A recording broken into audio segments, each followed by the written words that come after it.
Subscribe the channel and press the bell icon for upcoming videos. Hello friends, welcome to my channel Pharmacology Concepts by Rajesh Chaudhary, and in this video I will discuss about the structure activity relationship of the parasympatholytics और the cholinergic blocker. तो आज के video में हम बात करेंगे cholinergic blockers के या फिर पैरासिम्पैथोलाइटिक्स ड्रग्स के स्ट्रक्चर एक्टिविटी रिलेशनशिप के बारे में बात करें इस टॉपिक की। तो यह टॉपिक जो है medicinal chemistry 1 B pharm 4th semester unit number 3 का पार्ट है। And if you want to watch my previous videos regarding the medicinal chemistry, organic chemistry and pharmacology for the B Pharm 4th semester, you can check description box below or by using these links. So now let's discuss about the topic. So cholinergic blockers or parasympatholytics means these drugs oppose the action of cholinergic system or acetylcholine, therefore it known as the parasympatholytic or the cholinergic blockers. तो बात करें इनके basic introduction की, basic drug classifications की, तो already हमने pharmacology में discuss कर चुके हैं। उसका भी जो वीडियो है वो हमने मेडिसिनल केमिस्ट्री के प्लेलिस्ट में ऐड कर देंगे। तो बात करें इन ड्रग्स की, तो ये ऐसे ड्रग हैं जो कि आपके कोलिनर्जिक सिस्टम में या पैरासिम्पैथेटिक सिस्टम में जो एसिटाइलकोलिन का इफेक्ट है खासकर मस्करिनिक रिसेप्टर्स पे उसको ब्लॉक करता है, इसलिए हम एक तरीके से इसको मस्करिनिक ब्लॉकर्स भी बोलते हैं। ये जो ड्रग्स हैं, ये जो कोलिनर्जिक ब्लॉकर्स हैं या पैरासिम्पैथोलाइटिक्स ड्रग हैं, ये आपके न्यूटनिक रिसेप्टर्स को ब्लॉक नहीं करते। उसके लिए अलग ड्रग क्लास होते हैं, जैसे कि बात करें न्यूरोमस्कुलर ब्लॉकर की या स्केलेटल मसल्स रिलैक्सेंट की या फिर आपके गैंग्लियनिक ब्लॉकर्स की, तो वो अलग हैं।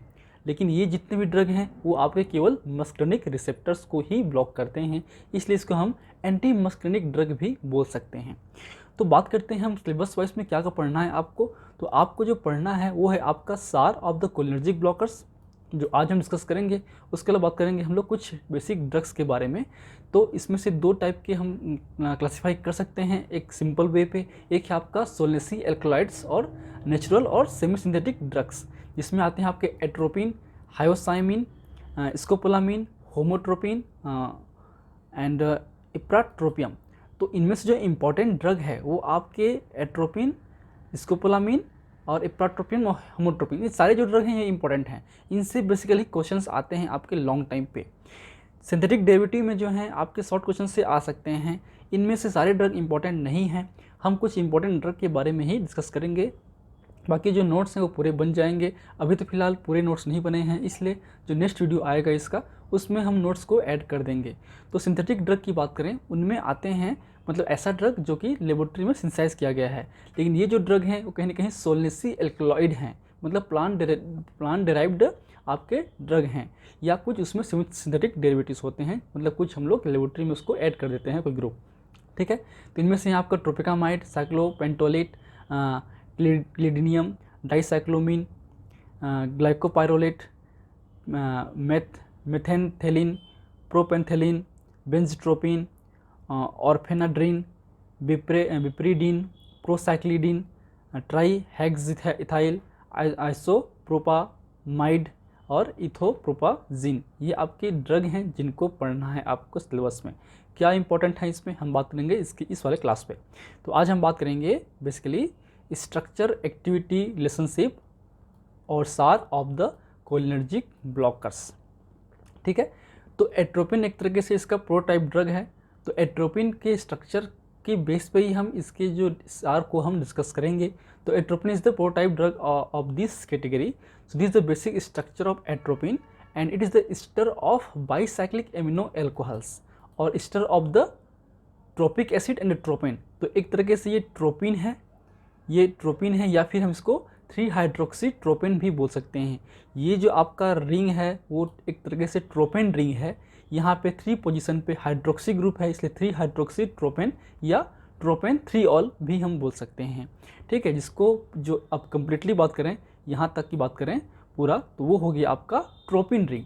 ठीक है, और यही आपका trophic acid benzene CH, COOH, ये आपका ट्रोपिक एसिड है।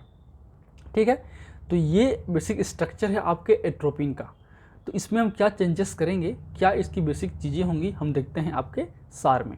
तो basically acetylcholine and the atropine are acidic ester of the amino alcohols. जैसे कि जानते हैं कि एसिटाइलकोलिन भी आपके एसिडिक एस्टर ही है, वो भी एस्टर फॉर्म करता है यहाँ पे। ठीक है, तो दोनों ही एसिटिक एस्टर हैं of the amino alcohol, and so many substituted acetic acid ester और amino alcohols were prepared, therefore unlike the acetylcholine, terminal ester of the carbon is atropine and derivatives had a bulky substituent. तो यहाँ पे जो बल्की सब्स्टिट्यूटेंट होते हैं, बाकी उसमें की बात करें आपके जो एसिटाइलकोलिन में है सिंपल, उसमें आपके ट्राई मिथाइल एमिनो ग्रुप होते हैं, जबकि इसमें बल्की ग्रुप ऐड होते हैं। इस बल्की ग्रुप ऐड होने की वजह से जैसे हम देख सकते हैं, ये आपका बल्की ग्रुप है, ये एस्टर के बाद वाला है, ठीक है, और ये आपका यहाँ पे भी बल्की ग्रुप है, यहाँ पे सिंपल एक मिथाइल ग्रुप है, तो दोनों तरफ बल्की ग्रुप हो जाते हैं, ठीक है। इसलिए इसका जो एक्शन है वो एक तरीके से एंटागोनिस्टिक एक्शन होता है आपके एट्रोपिन का। ये आपके एगोनिस्ट हैं मस्कुलिन रिसेप्टर्स का, लेकिन ये एक तरीके से एंटागोनिस्ट है आपके एट्रोपिन का, ठीक है। जैसे कि बात करें हम देख लेते हैं स्ट्रक्चर के वाइज, तो ये आपका स्कोपोलामिन है, ये आपके इप्राट्रोपियम है, तो हम इसमें चेंज कर सकते हैं इस वाले रिंग पे, तो ये आपका हो गया स्कोपोलामिन, बाकी सब चीज़ सेम है। इप्राट्रोपियम ये भी यहाँ पे हमने जो है एक मिथाइल के बदले में आपके यहाँ पे प्रोपाइल 2 प्रोपाइल या आइसोप्रोपाइल ग्रुप ऐड कर दिए हैं, तो ये एक तरीके से क्वाटर्नरी कंपाउंड्स हैं, ठीक है। और ये आपका डाइसाइक्लोमिन में हम इस तरीके से आपके बल्की ग्रुप को ऐड कर देते हैं। तो इन बल्की ग्रुप को ऐड होने की वजह से जो है इनका जो एक्शन है वो एंटागोनिस्टिक होता है, ना कि एगोनिस्टिक। एगोनिस्टिक में सिंपल आपके ये रिंग होते हैं, जैसे कि हम देख सकते हैं एसिटाइलकोलिन के रिंग में। सेकेंड आते हैं, ester of the phenyl acetic acid had little activity and ester of the diphenyl acetic acid are the prepared, ठीक है। अब बात करते हैं फिनाइल एसिटिक एसिड की, मतलब हम बात कर रहे हैं इस वाले पोर्शन की। ये आपका फिनाइल एसिटिक एसिड ही है, यहाँ पे CH3COH हो सकता था, इसलिए फिनाइल एसिटिक एसिड। तो इस पर हम क्या चेंज कर रहे हैं, हम देख रहे हैं, तो अगर हम phenyl acetic acid had little activity, अगर हम केवल एक फिनाइल ग्रुप ऐड करेंगे तो जो एक्टिविटी है वो लिटिल होगी, लेकिन डाइफिनाइल एसिटिक एसिड अगर हम 2 फिनाइल ग्रुप ऐड कर देंगे तो इसकी जो एक्टिविटी है वो बेहतर तरीके से बढ़ जाती है, ठीक है। तो R1 और R मतलब ये जो ग्रुप हैं और ये जो ग्रुप हैं मस्ट बी कार्बोसाइक्लिक, ये आपके कार्बोसाइक्लिक ग्रुप होना चाहिए, फिनाइल होना चाहिए, या साइक्लोहेक्सेन वगैरह होना चाहिए, और heterocyclic. But if both are cyclic in nature it will give the maximum antagonistic potency. अगर ये भी और ये भी अगर साइक्लिक ग्रुप होंगे, जैसे कि हम देख सकते हैं ये आपके साइक्लिक ग्रुप है, यहाँ भी साइक्लिक ग्रुप है ना, तो अगर दोनों तरफ साइक्लिक ग्रुप होगा या एक में होगा तो बेहतर तरीके से वो एंटागोनिस्टिक एक्टिविटी शो करता है, ठीक है। तो R में आपके एल्काइल हो सकता है, ये जो R है आपका एल्काइल हो सकता है, और आपका जो ये है R, इसमें आपके जो हैं एराइल है या हाइड्रोक्सी एल्काइल है या साइक्लो एल्काइल है या हाइड्रोसाइक्लिक कंपाउंड होंगे, तो ये बेहतर तरीके से एंटागोनिस्टिक प्रॉपर्टी शो करेगा, ठीक है। In antagonistic N atom need not to be always quaternary in nature, ठीक है। हमने जैसे कि देखा था एगोनिस्ट वाले केस में बात करें, मतलब हम बात कर रहे हैं एसिटाइलकोलिन की, तो एसिटाइलकोलिन के केस में देखा था कि ये जो आपका एमिनो ग्रुप है ये आपके क्वाटर्नरी अमोनियम कंपाउंड होना चाहिए था एक अच्छे एगोनिस्टिक एक्टिविटी के लिए।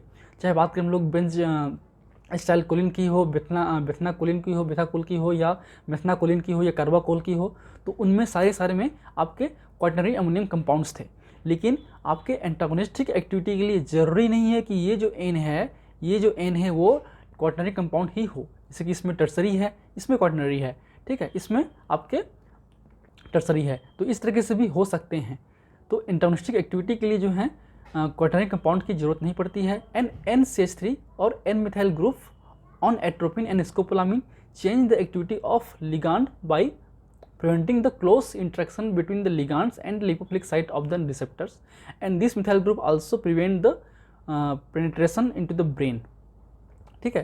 जो मिथाइल ग्रुप का जो रोल है बहुत ही इंपॉर्टेंट है। यही मिथाइल ग्रुप एक तरीके से आपके जो लिगांड है या एगोनिस्ट हैं उसको उस रिसेप्टर पे बाइंड होने से रोकते हैं, मतलब ये उस रिसेप्टर को ब्लॉक कर देते हैं ताकि जो एगोनिस्ट हैं लिगांड है वो प्रॉपर तरीके से इंट्रैक्शन ना कर सके और एगोनिस्ट उस पर आके बाइंड ना कर सके। इसके अलावा ये जो मिथाइल ग्रुप है आपके ब्रेन में पेनिट्रेशन के लिए भी इम्पोर्टेंट है, ठीक है, उसको प्रिवेंट करता है। And acyl group in the antagonistic is always larger than the acyl group of acetylcholine.